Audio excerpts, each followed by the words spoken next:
Sunday was the day Silent Catalonia finally found its voice. After months of looking on as separatist forces dominated public debate, scorned the other side as fascists, and claimed to have won the argument in last week's disputed referendum, the majority of Catalans who oppose independence from Spain took back the streets of Barcelona. Esta es la mayoría silenciosa. Here is the silent majority. Enough is enough and time for common sense, they shouted. Early estimates put the number of anti-independence demonstrators at almost 1 million, although the Catalan police's figure was much lower. It was as if Barcelona's citizens had decided to hold their own spontaneous, grassroots referendum. Their verdict an overwhelming no. The demonstration echoed similar unionist protests in Madrid and followed marches in about 50 Spanish cities on Saturday urging the warring parties to engage in dialogue. The question now, with less than 2 days to go before the presumed deadline set by the Catalan president, Carles Puigdemont, for declaring an independent state, is whether his newly energized opponents have left it too late.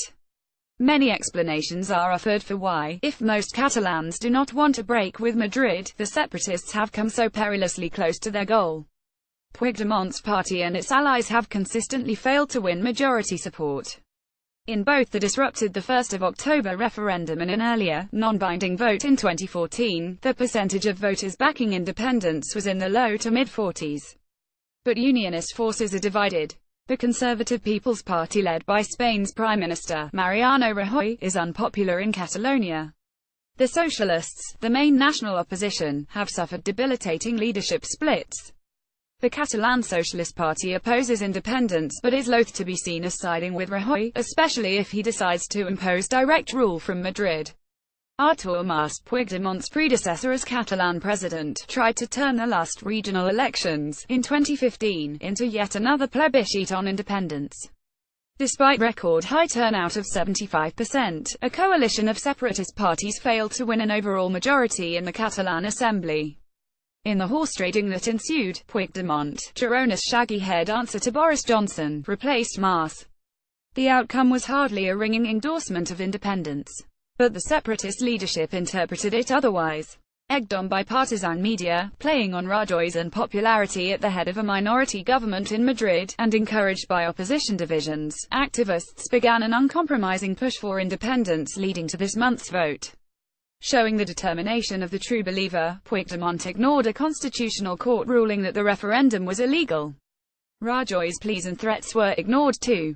Barcelona residents say an atmosphere of intimidation took hold in the run-up to the vote, with activists accusing those who disagreed with them of harboring fascist sympathies. Now that the silent majority has finally taken to the field, Puigdemont faces a real dilemma.